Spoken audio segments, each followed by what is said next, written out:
History has a habit of sanitizing the past, scrubbing away the details that don't fit the narrative. But the truth about Armand de Gramont, the Comte de Guiche, refuses to be straightened out. Forget the dusty, stiff portraits you see in museums. You are looking at a man who was centuries ahead of his time, a true, unapologetic bisexual icon of the 17th century. In the rigid world of Louis XIV, a world that strictly divided humanity into men who fought and women who bred, Guiche was a beautiful, dangerous anomaly. He refused to pick a side. For him, gender wasn't a boundary, it was a playground.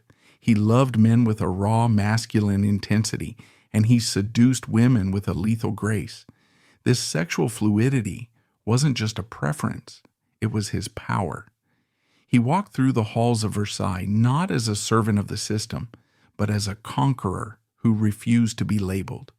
However, this refusal to choose eventually pushed him into the most audacious, high-stakes gamble of his life.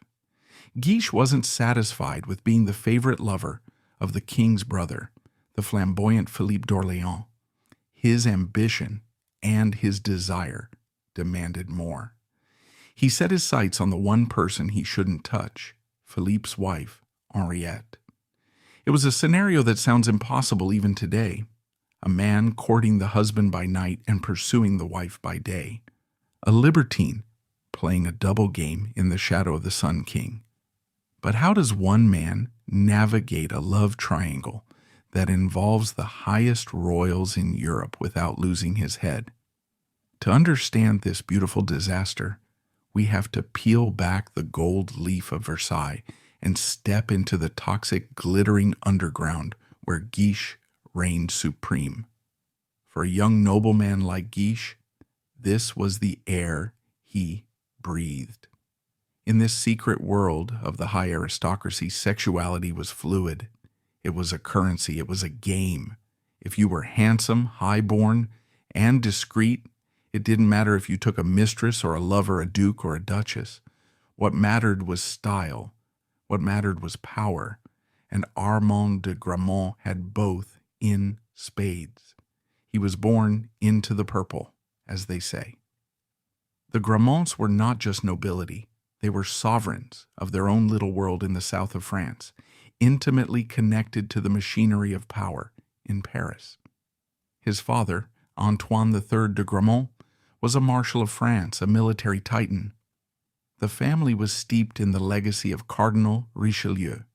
Armand was raised with the absolute certainty that he was better than everyone else. From the moment he could walk, he was told he was beautiful. From the moment he could talk, he was told he was important. When we look at the descriptions of him from his contemporaries, a very specific picture emerges. It is rare for history to be so unanimous about someone's physical appearance.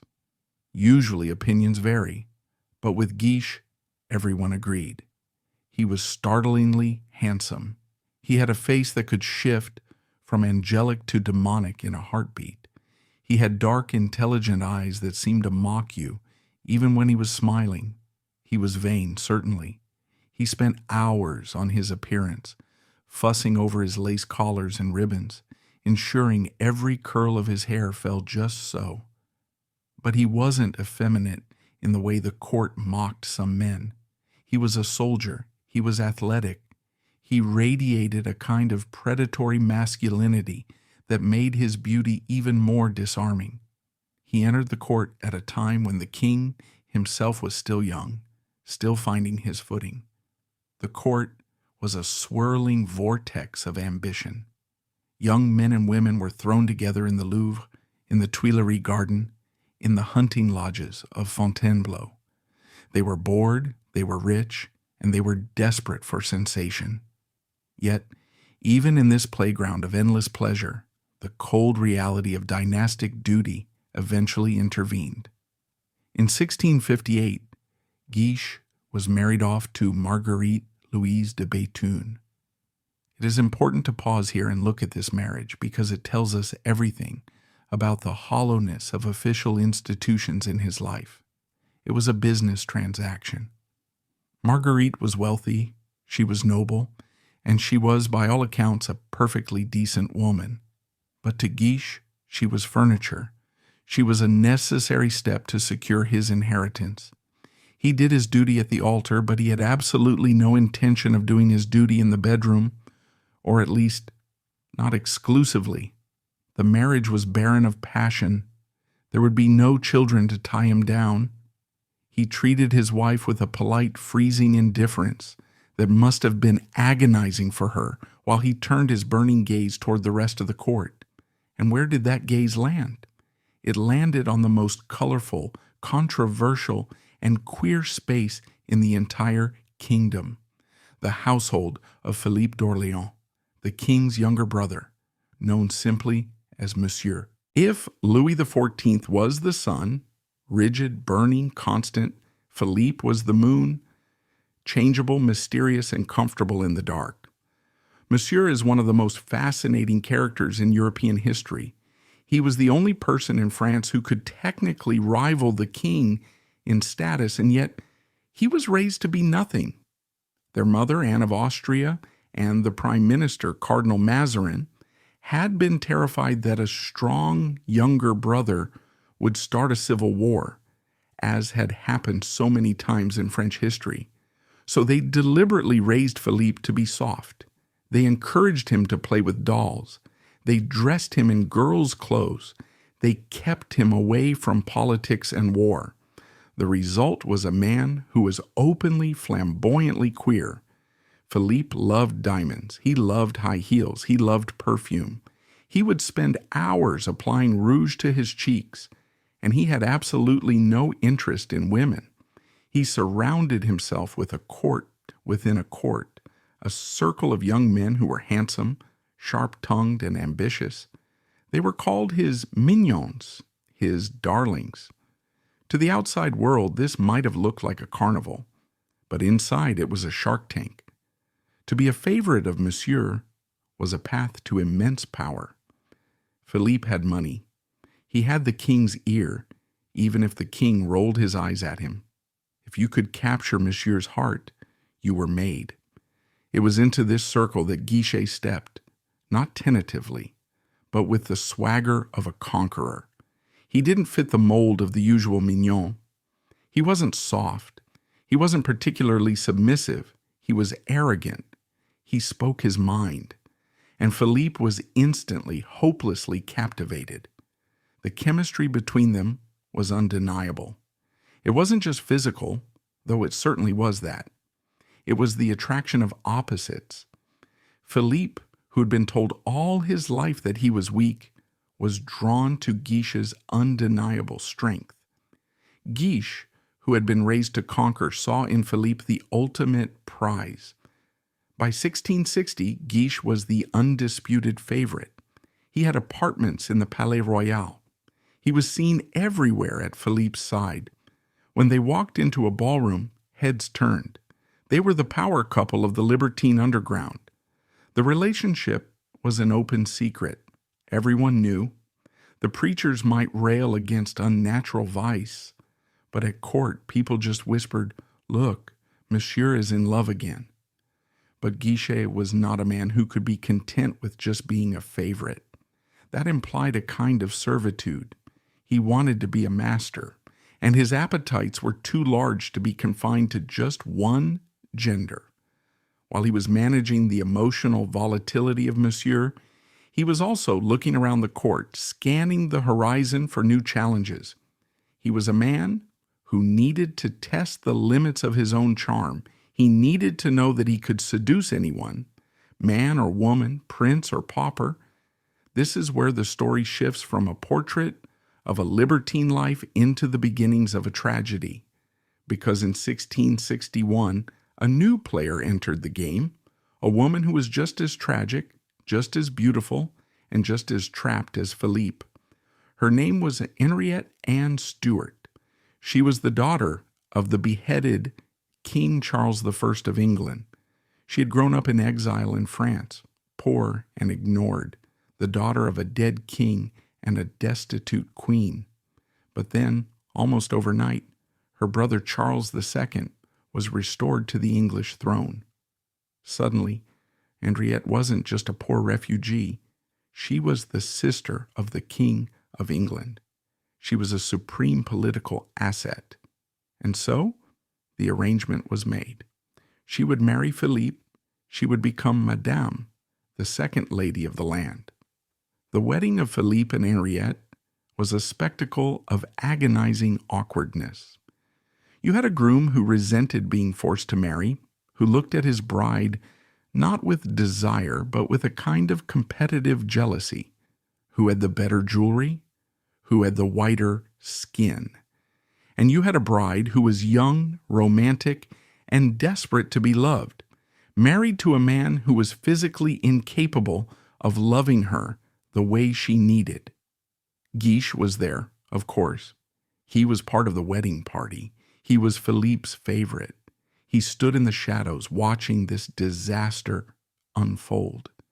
And somewhere in that mix of champagne and resentment, a thought must have crossed his mind.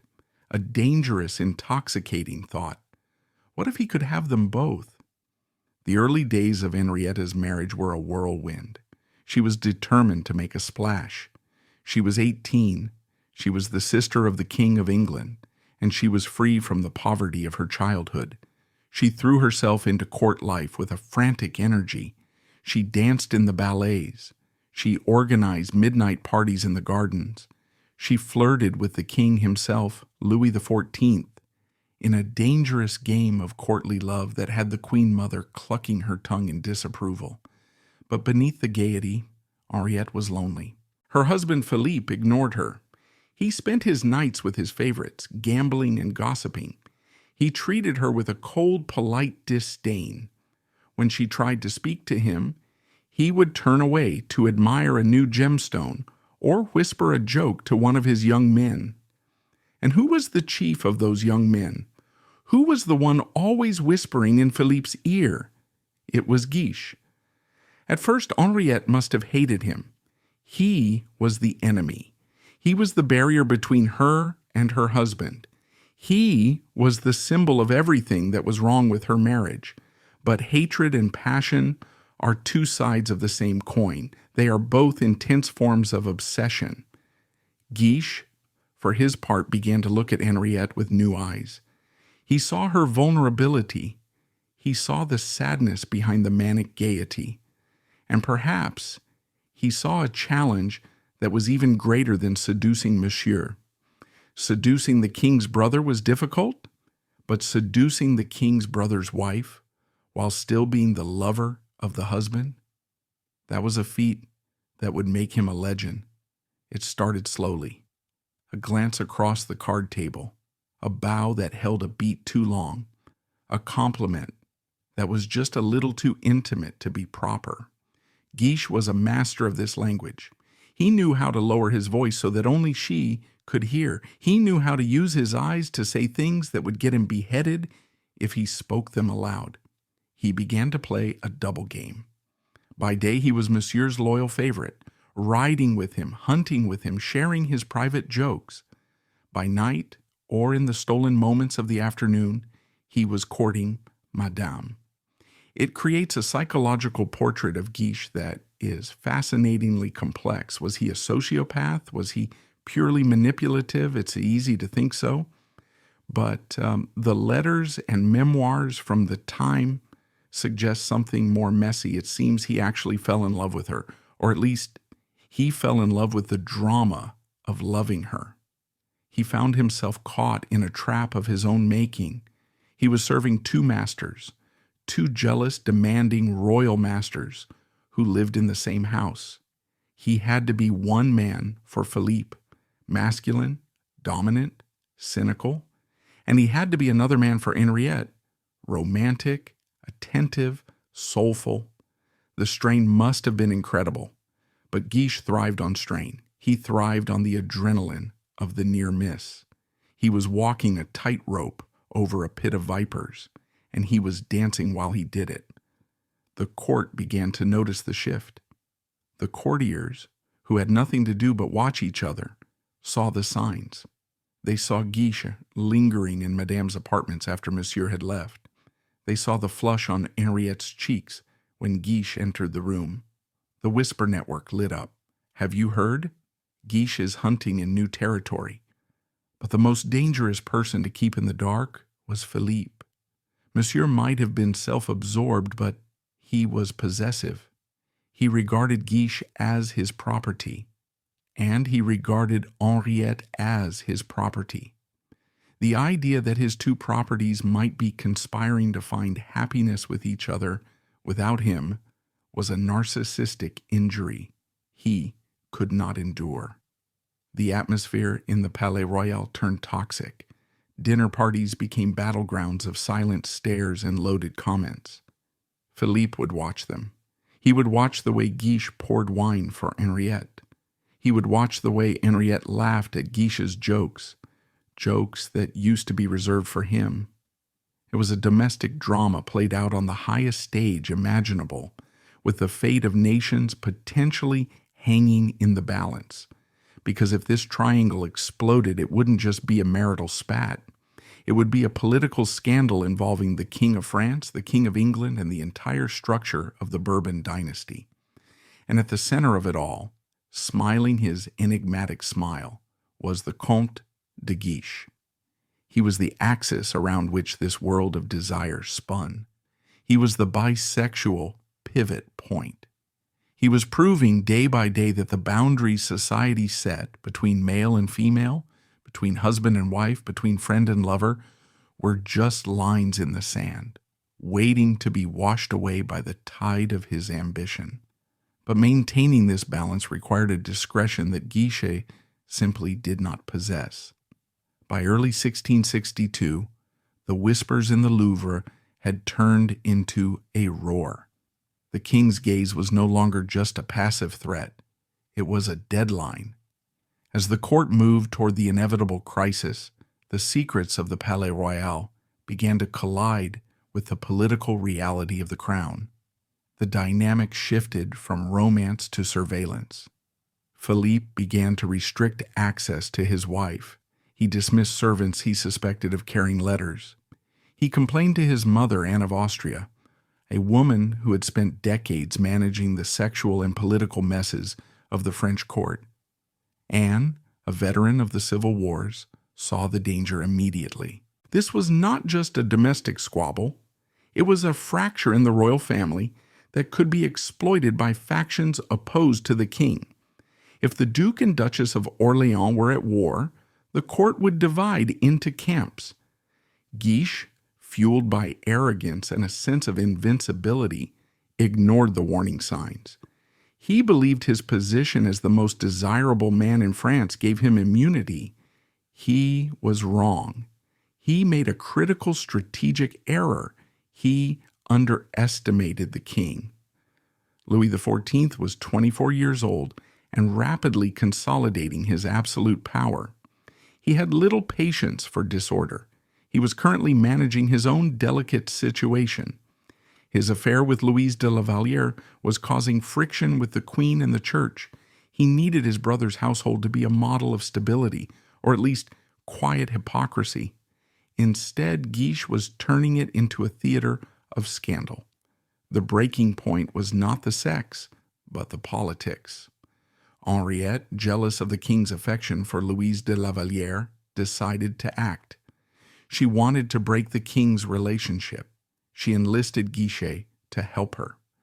This was the moment Guiche crossed the line from libertine to liability. He was no longer just sleeping with the wrong people. He was interfering in the king's private life. Together they concocted a plan involving a letter written in Spanish, a language the Queen, Maria Theresa, understood perfectly, but La Vallière did not. The letter was designed to expose the king's affair to the Queen in the most brutal way possible. It was a petty, malicious piece of intrigue. Guiche, who prided himself on his wit, helped draft it. The plot failed. The letter was intercepted. The king's spies were far more efficient than Guiche's accomplices. When Louis XIV traced the conspiracy back to his sister-in-law and the Comte de Guiche, his reaction was cold and administrative. He did not shout. He simply decided to remove the problem. Philippe was informed of Guiche's betrayal.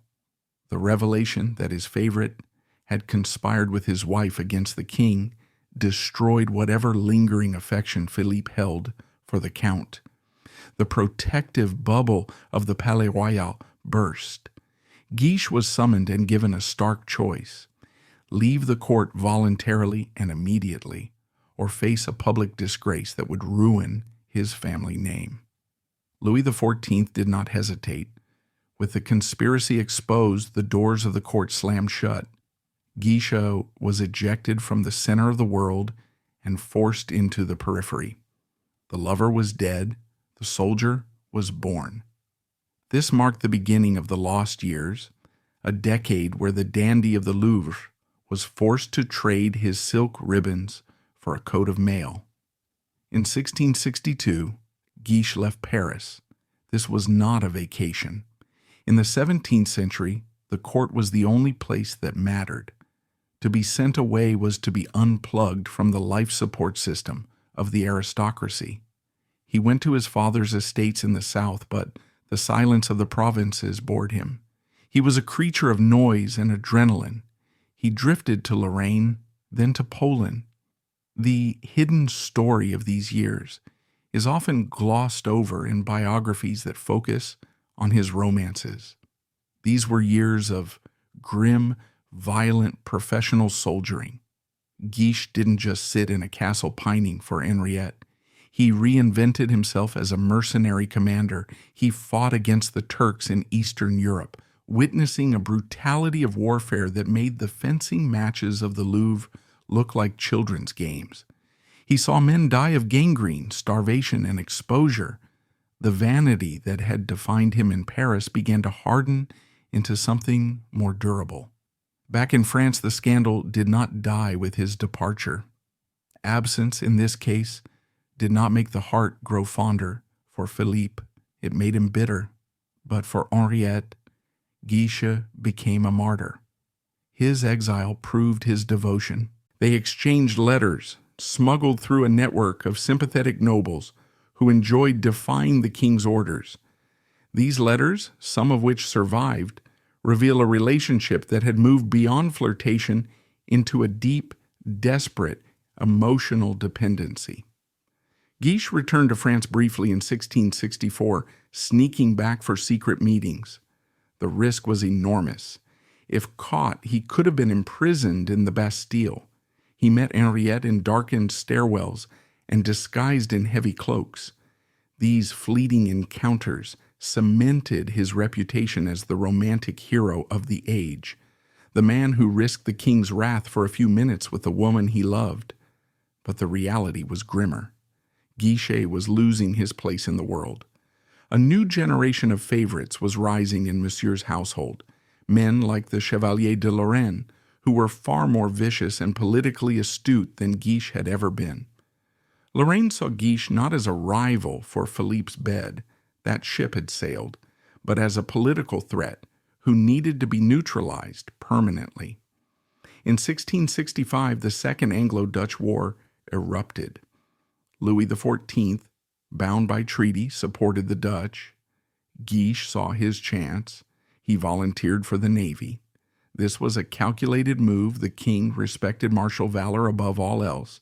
If Guiche could not be a courtier, he would be a hero. He served aboard the flagship of the Dutch Admiral de Ruyter. The irony was sharp. The ultimate French dandy living among sturdy Calvinist Dutch sailors, sleeping in a hammock, eating salted beef. He fought in the Battle of the 4 Days in 1666, one of the longest and bloodiest naval engagements in history. Witnesses described him standing on the quarterdeck in full court dress, ignoring the cannonballs splintering the wood around him, treating the battle as if it were a tennis match. This reckless bravery was not suicidal. It was performative. He was performing for an audience of one, Louis XIV. Reports of his courage filtered back to Versailles. The king, who read every dispatch, took note. Guiche, he reportedly said, is trying to get himself killed to make me regret him. It worked partially. The king allowed him to return to court in fits and starts, but the old warmth was gone. Guiche was now a tolerated presence, not an inner circle favorite. He found the court changed. Henriette was thinner, paler, her health failing. She was locked in a war of attrition with the Chevalier de Lorraine, Philippe's new lover, who openly despised her. Then came 1670, the year that ended the era. Henriette Anne Stuart, Madame, died suddenly on June 30th, 1670. She collapsed after drinking a glass of chicory water, crying out that she was burning inside. She died hours later in agony. The court immediately whispered poison. The finger pointed at the Chevalier de Lorraine and Monsieur's household. Guiche was devastated. His reaction was not the performative grief of a courtier, but the silence of a man who had lost his anchor. With Henriette gone, his connection to the emotional core of the royal family was severed. He had no reason to fight with Philippe anymore. The prize they had fought over was in a coffin at Saint-Denis. Louis XIV, seeing a useful tool in a man with nothing left to lose, rehabilitated Guiche fully in 1671. He restored his titles and gave him a command in the upcoming war against the Dutch. The campaign of 1672 was the apex of Louis XIV's military glory, and it became the final act of Guiche's legend. The French army reached the Rhine River. The Dutch were on the other side, fortified and waiting. The river was wide, the current fast. The commanders hesitated. Guiche did not. According to the accounts, he rode his horse to the water's edge, turned to the squadron behind him, and shouted, "Who loves the king? Follow me." He plunged into the river. The current nearly took him. His horse struggled, but he kept going, a singular figure in the water, offering a target to hundreds of Dutch muskets. He made it across. The army, shamed and inspired by his insanity, followed. They swept the Dutch positions. It was a decisive victory. Louis XIV was ecstatic. This was the kind of classical heroism he wanted his reign to be remembered for. Guiche was the hero of the hour. The scandals of the past, the bisexual affairs, the Spanish letter, the exile, were washed away by the waters of the Rhine. He was no longer the seducer, he was the soldier, but the water took its toll. Guiche never fully recovered his health after the campaign. The years of hard living, the stress of exile, and the physical trauma of war caught up with him.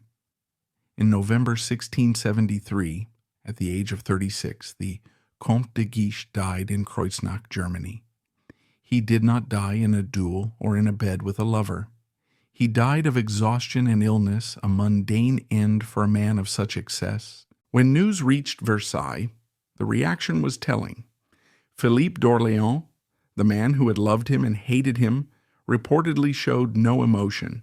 He had replaced Guiche long ago, but Louis XIV paid him a grudging compliment. "I have lost one of my bravest subjects." Death stopped his heart, but it didn't stop the rot he had helped cultivate. While his body lay in Germany, back in Versailles, the machinery of the state began to erase him. The king's concern was not for Guiche's soul, but for his paper trail. Armand de Gramont had spent 15 years at the epicenter of the royal family's dysfunction, and he held receipts that could ruin the monarchy. The seizure of these papers marked the true end of the era. The king's agents moved through the Gramont estate, confiscating the physical evidence of the libertine underground to pave the way for the rigid, pious orthodoxy of the late reign. But paper burns, influence does not. Beyond the romance, there was a cold economic reality. Guiche had been a financial predator, living entirely on credit borrowed against his name and future prospects. When he died, the Ponzi scheme of his prestige collapsed, leaving his family with a wreckage of debt. This financial disaster is the primary reason the Gramont family erased him from their history. He didn't just embarrass them morally, he nearly bankrupted them. Even worse, the liquidation of his reputation involved a descent into the occult underbelly of Paris. As the police began to dig into the infamous affair of the poisons in the late 1670s, the memory of the Comte de Guiche was dragged from the ledger books into the interrogation rooms. Witnesses claimed that Guiche's circle had dabbled in black masses and inheritance powders. There is no hard evidence he was a poisoner, but the accusation fits the profile of a man who believed himself above the laws of God and man. This context reframes the death of Henriette in 1670. The court had whispered poison for decades. While Guiche was not the killer, he was an architect of the toxic environment where eliminating a rival by any means necessary was considered a valid tactical move. The cultural legacy of Armand de Gramont is also found in the literature of the time. Molière, the great playwright, observed this circle closely. The character of Don Juan, the unrepentant libertine who defies heaven and earth for his own pleasure, bears a striking psychological resemblance to Guiche. Like Don Juan, Guiche possessed charm, noble blood, and a total lack of moral compass. And like Don Juan, he was dragged down not by a stone statue, but by the weight of his own excesses. There's a specific anecdote from 1671 that illustrates the final tragic absurdity of his position. Upon his reinstatement at court, Guiche attended a masquerade ball. He dressed not as a hero, but as a grotesque, wearing a mask that exaggerated his own features. It was a moment of self-awareness. He was mocking his own reputation. He danced with the young courtiers who had replaced him in Monsieur's bed, men who were younger, fresher, and crueler. He was the ghost at his own feast. The ultimate tragedy of the Comte de Guiche is not that he died young, but that he died obsolete. He was a man of the Fronde, the era of rebellion and individualism, trying to survive in the era of absolutism. Louis XIV broke the nobility by turning them into servants. Guiche tried to remain a partner. He failed. His life serves as a litmus test for the sexual politics of the Grand Siècle. It proves that the closet, as we know it, did not exist yet, but something perhaps more dangerous did, the glass cage. You could do anything you wanted as long as it amused the king. The moment you became boring or threatening or simply too messy, the glass shattered. Guiche's refusal to categorize himself, to say I am this or I am that, was his greatest strength and his fatal flaw. In a binary world, he was a variable, and variables are eliminated when the equation needs to be solved. The story of Armand de Gramont is the story of the last gasp of aristocratic freedom before the suffocating weight of the Sun King crushed the life out of Versailles. He was the flare that burns brightest before the dark. But the death of the man was not the end of the scandal. In fact, the ghosts of Guiche's past, the debts, the poisons, and the secret children were just beginning to rise from the grave. Guiche was dead by the time the poison scandal fully broke, a timing that likely saved him from the Bastille. His name, however, hovered dangerously on the periphery of the testimony. The libertine philosophy he had championed, that nature and desire superseded religious law, served as the intellectual gateway drug for the black masses performed by his peers. Police reports from the era revealed that the line between sexual freedom and occult ritual was porous. Guiche's associates frequented the likes of Lavoisin, the infamous poisoner, seeking aphrodisiacs to secure a lover or inheritance powders to hasten a death. This context reframes the death of Henriette in 1670. While the official autopsy cited an ulcer, the court whispered poison for decades. The Chevalier de Lorraine was the prime suspect, but the atmosphere of toxicity was a collective creation. Guiche contributed to the environment where eliminating a rival by any means necessary was considered a valid tactical move. He was not the killer, but he was an architect of the battlefield where she fell. The suspicion surrounding Guiche extended far beyond mere romance. It touched the succession itself. One of the most persistent and dangerous rumors of the 17th century concerned Henriette's pregnancies. She suffered multiple miscarriages and produced 2 daughters, but the paternity of her children was a subject of vicious debate. Philippe d'Orléans was widely known to be physically uninterested in his wife, performing his conjugal duties only when forced by the king or the desperate need for an heir. Guiche, by contrast, was in her apartments constantly. He was virile, active, and sexually aggressive. The math terrified the court. If Guiche had fathered a son with Henriette, a son who would have been a grandson of France and potentially in line for the throne, it would have been a dynastic catastrophe. There is a theory debated by historians but plausible within the timeline that one of Henrietta's miscarriages in the mid-1660s was actually a child by Guiche. The desperation with which they hid their correspondence supports this. They weren't just hiding love letters. They were hiding evidence of treason against the bloodline.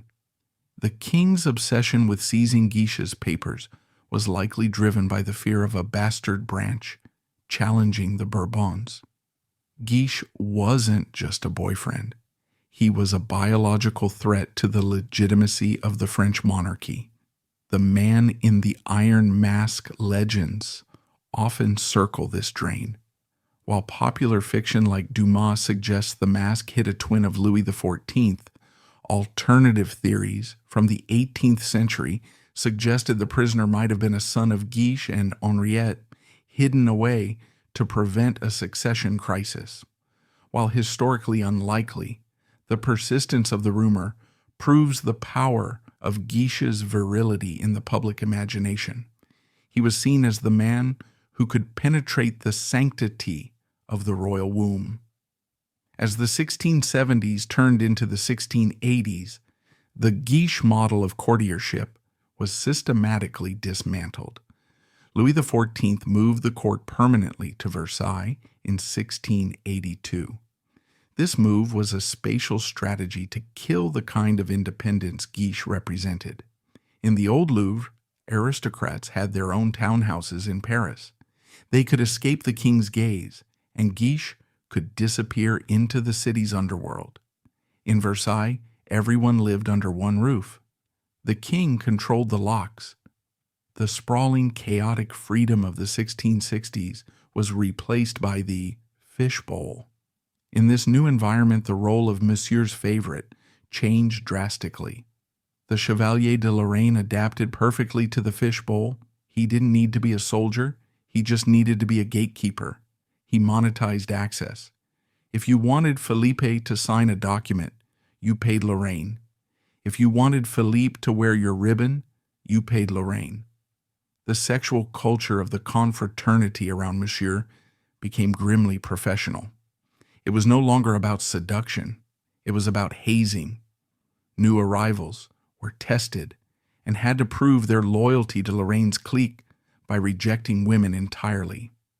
The bisexuality that Guiche had embodied, the refusal to choose, was now viewed with suspicion. In Lorraine's Versailles, you picked a side. If you were with Monsieur, you were against women. The fluidity was gone. This segregation had political consequences. It created a queer party at court that was isolated, wealthy, and deeply resented. The rest of the court, the devout party, viewed Monsieur's wing as a tumor. This polarization didn't exist when Guiche was in charge because Guiche had friends in both camps. He could hunt with the king and sleep with the prince. Lorraine could only do the latter. The intellectual legacy of Guiche found refuge in an unexpected place, the libertine literature of the next century. The writers of the Enlightenment, looking back at the reign of Louis XIV, saw Guiche as a symbol of lost individuality. They stripped away the sordid details of his debts and betrayals and polished him into a symbol of resistance. In the Histoire amoureuse des Gaules by Bussy-Rabutin, Guiche is depicted with a mixture of awe and mockery as the man who dared to touch the sun. This literary version influenced the rake archetype in English Restoration comedy. The Comte de Guiche became code for a character who is too handsome for his own good, a man who disrupts the social order simply by walking into a room. We must also confront the specific military legacy he left behind, which is far more controversial than the romanticized hero of the Rhine narrative. Military historians of the era noted a distinct shift in tactics following his death. Guiche represented the Furia Française, the French fury. It was a doctrine of shock relying on speed and violence to break enemy lines. It was effective but costly. After Guiche, under War Minister Louvois, the French army adopted a doctrine of siege warfare and geometry. Vauban, the great military engineer, became the new star. Vauban built fortresses. He didn't swim rivers on horseback. The shift from Guiche to Vauban was a shift from risk to calculation. France stopped trying to dazzle Europe and started trying to grind it down.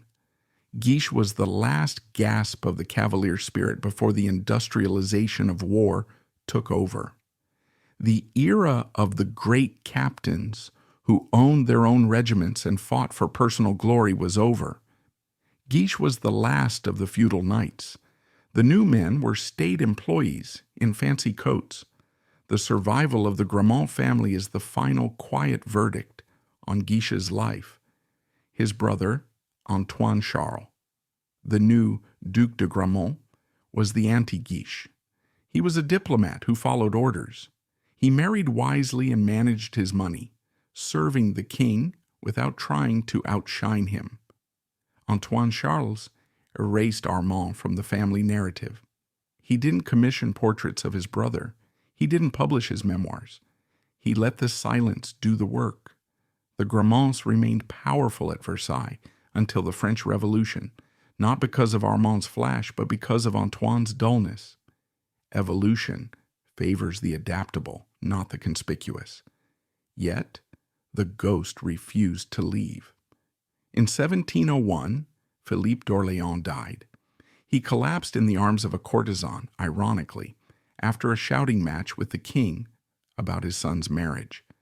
When they stripped the body of the old prince, they found he was wearing a bracelet with a miniature portrait of Henriette.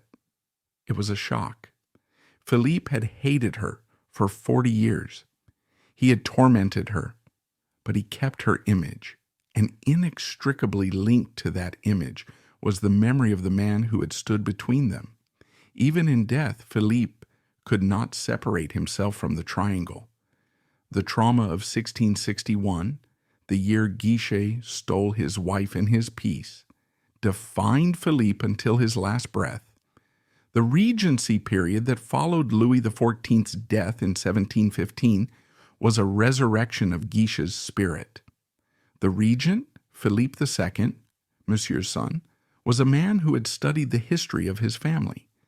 He rejected the hypocrisy of the late Louis XIV era. He brought back the parties, the fluid sexuality, the intellectual skepticism. The regent was, in many ways, the spiritual son of Guiche. He lived the life Guiche had tried to live, but he did it with the power of the state behind him. The orgy of the Regency was the belated victory of the libertine underground. Guiche had been the premature prophet of this hedonism. He had been punished simply because he was early. Ultimately, the Comte de Guiche serves as a mirror for the absolutist project. Louis XIV wanted to control everything: borders, religion, nobility, and desire. He succeeded with the first three. He failed with the fourth. Guiche proved that desire is the one thing that cannot be legislated. You can burn the letters, you can exile the bodies, You can poison the wives, but you cannot stop the attraction. Guiche was the glitch in the matrix of Versailles. He was the variable that refused to resolve. His life was a series of tactical defeats. He lost the wife, he lost the prince, he lost the money, he lost his health. But it was a strategic victory.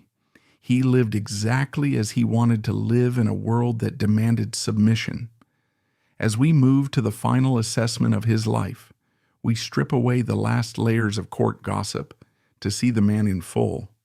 Not the favorite, not the traitor, but the human being who navigated a minefield with no map. The tragedy is not that he died young. The tragedy is that he was the only one in the room who was actually alive. Being alive in a court of zombies made him a legend, and the state's attempt to erase that legend only made it stronger. The suppression of Guiche's memory backfired, turning him into a symbol for every libertine who resented the king's new order. In the end, the harder they tried to bury him, the more dangerous his ghost became. The story ends not with a bang, but with a ledger, a list of debts, a pile of burned letters, a silence in the archives. Armand de Gramont, Comte de Guiche, lies in the ground in Germany, far from the mirrors of Versailles. He is the ghost that haunts the Grand Siècle, the reminder that beneath the gold leaf and the glory, there was rot, there was desire, and there was a man who dared to want it all. His epitaph is not written on his tomb, but in the history of the court that tried to forget him. He was the danger that made the safety of Versailles necessary. He was the beautiful disaster.